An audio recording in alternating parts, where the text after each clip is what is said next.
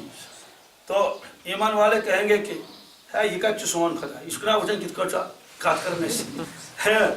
تو اس کے بعد اللہ تبارک تعالیٰ کی ایک دوسری تجلی آئے گی، بہت اس میں ایک شفقت بھرا لہجہ ہوگا، سارے لوگ سجدے میں جائیں گے، سارے لوگ۔ تو سوال ہے پہلے کس کی تجلی تھی؟ کہ پہلے بھی اللہ ہی کی تجلی تھی، دوسری مرتبہ اللہ کی تجلی تھی، تو پہلے کیوں نہیں پہچان لیا؟ ہم کہتے ہیں کہ لہجہ ذرا سخت تھا، کیا تھا؟ لوگ کہنے کہ یا اس نے خدائے یا اس بدل کیے۔ ہم تو شیخ سے پوچھا تھا علامہ نے، شیخ دبا کر رحمت سے، کہ حضرت یہ جو پہلے انکار کریں گے تو ہمارا رب نہیں ہے، یہ عوام انکار کریں یا خواص؟ اور میں عوام انکار کر لیں گے، خواص نہیں۔ کیوں؟ خواص کو معلوم ہے یہ اللہ ہی کی تجلی ہے۔ اب دوسری مرتبہ اللہ تبارک تعالیٰ دوسرے انداز سے جو تجلی کا ظاہر کریں گے اس میں معاشر کے میدان میں، تو پھر عوام اسے کیے۔ اور تجلی کا بیان قرآن پاک میں ہے، یوم یکشف عن ساق ویدعون الی السجود فلا یستطیعون۔ جس دن اللہ رب العزت ایک تجلی دکھائیں گے، لفظی ترجمہ ہے تو اپنی پنڈلی کی تجلی دکھائیں گے، یہ تو متشابہات میں سے ہے۔ وَيُدْعُونَ إِلَى السُّجُودِ، اور ان کو سجدے کے لیے بلایا جائے گا، سجدہ کرو اللہ رب العزت کو، فَلَا يَسْتَطِيعُونَ۔ کافر اور بے نمازی سجدہ نہیں کر سکے گا، سزا لگے گی اس کو۔ کیوں؟ وَقَدْ كَانُوا يُدْعُونَ إِلَى السُّجُودِ وَهُمْ سَالِمُونَ۔ فرماتے ہیں کہ خاشعۃ ابصارهم ترهقهم ذلہ، نگاہیں نیچے ہوں گی چونکہ جب سجدہ ہی نہیں کیا ذلت اس کے اوپر ڈالی جائے گی۔ وجہ وَقَدْ كَانُوا يُدْعُونَ إِلَى السُّجُودِ وَهُمْ سَالِمُونَ۔ اس سے پہلے دنیا میں جب ان کو بلایا جاتا تھا حی علی الصلاۃ سجدے کے لیے، یہ اس وقت تندرست تھے، بیمار نہیں تھے، لیکن یہ وہاں نہیں آتے تھے۔ آج سزا لگ گئی محشر کے میدان میں، ہم سے کہا جائے گا آج تمہیں سجدہ نہیں کرنے دیں گے، آج تمہیں سجدہ نہیں کرنے دیں گے۔ ہمارا اللہ تبارک تعالیٰ نے فرمایا لا تدرک الابصار، نگاہیں اللہ رب العزت کو نہیں دیکھ سکیں گی، احاطہ نہیں کر سکیں گی۔ وہ یدرک الابصار، وہ سب نگاہوں کو دیکھ لیتا ہے، ظاہر سی بات ہے، تو خالق تو مخلوق کو دیکھ ہی لے گا۔ وہ اللطیف الخبیر، وہ لطیف بھی ہے اور خبیر بھی ہے۔ سوال لطیف کہتے کس کو ہیں؟ لطیف کے ایک معنی تو آتے ہیں مہربان، کیا؟ یا لطیف، یا لطیف، اے مہربان، اے مہربان۔ لطیف کے ایک معنی آتے ہیں کہ جو چیز ظاہری حواس سے نہ دیکھ سکے، دیکھا جا سکے ظاہری حواس سے، جو حواس کے ذریعے محسوس اور معلوم نہ ہو، محسوس معلوم، ایسی لطیف چیز، اس کو بھی لطیف کہتے ہیں۔ جیسے ہوا نظر نہیں آ رہی ہے، بہت باریک چیزیں نظر نہیں آ رہی ہیں، جیسے روح، اور وہ نظر نہیں آ رہی۔ بدن روح کو نہیں دیکھ سکتا ہماری نگاہ، لیکن روح ہمیں بالکل دیکھ لیتا ہے، بالکل دیکھ لیتا ہے۔ جب سو جاتا ہے نا آدمی، روح نکل جاتی ہے نا، شونگتا ہے ہے نا، جی سو جاؤ میں ذرا جا رہا ہوں۔ روح جب نکلتی ہے نا، جب آدمی کو نیند آتی ہے قرآن پاک میں، تو روح اس کو معلوم ہے کہ یہ ہے یہاں، اسی لیے لکھا عارفین نے کیا کہ بعض مرتبہ بعض لوگوں کی روح تو چلی جاتی ہے، وہ یوں رہتے ہیں جیسے مراد میں رہے، بعض لوگوں کا انتقال اسی میں ہوتا ہے، بعض لوگ واپس آ جاتے ہیں۔ اس کی وجہ کیا لکھی؟ کہا کہ اگر روح چلی گئی کیا، اور اگر روح ماؤ ہو گئی دیدار رب میں اور یہ یاد نہ رہا تو پھر اس کو موت آئے گی، پھر اس کو جی چند دن تک رہے پھر اس کو موت آئے گی۔ کیوں؟ اس لیے کہ روح بھول گئی اپنے جسم کو، روح اپنے جسم کو کیا گئی؟ بھول گئی، کیونکہ دھیان نہیں رہا۔ اسی لیے کہتے ہیں کہ جب آدمی سو جاتا ہے، باوضو ہو جائے، سو جائے، تو اس کی روح آسمان پر چلی جاتی ہے، ایمان والی کی۔ جس کی ہم تو اپنا سو رہے ہیں اور روح جو ہے چل رہی ہے۔ اسی لیے کافر کی روح عذاب میں گرفتار ہوتی ہے، کیونکہ یہ جو ہے یہ جس ذات کے ساتھ اس کا تعلق ہے، اس کا اللہ کے ساتھ تعلق، روح کا تعلق جس ذات کے ساتھ ہے۔ تو سوال یہ ہے کہ بعض لوگوں کی روح واپس کیسے آ جاتی ہے؟ پھر کہتے ہیں کہ روح جو ہے ادھر ماؤ بھی ہے، اس کی مثال لکھی ہے عارفین نے، کیا شان ہے ان کی، لیکن ہم لوگوں کا اعتماد ہی ان پر نہیں۔ انہوں نے کہا کہ دیکھو ایک آدمی دریا میں گیا، کس میں؟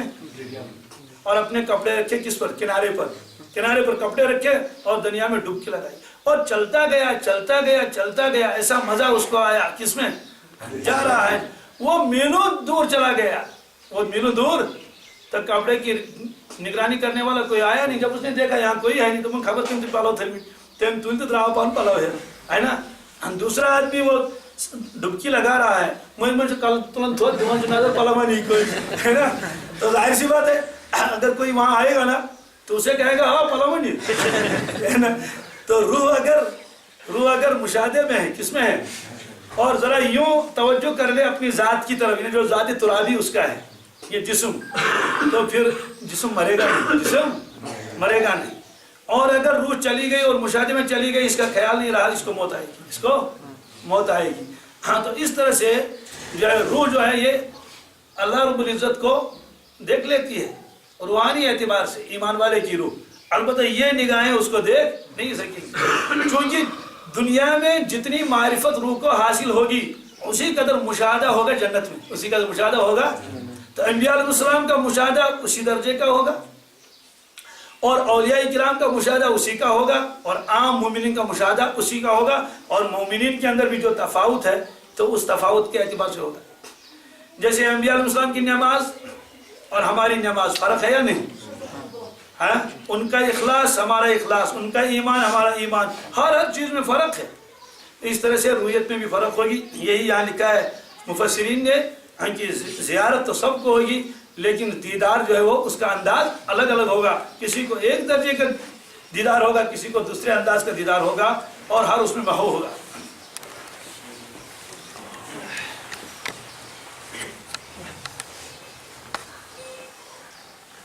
اللهم صل على سيدنا محمد وعلى ال سيدنا محمد وبارك وسلم عليه. اللهم احسن عاقبتنا في الامور كلها واجرنا من خزي الدنيا وعذاب الاخره. ربنا آتنا في الدنيا حسنة وفي الآخرة حسنة وقنا عذاب النار.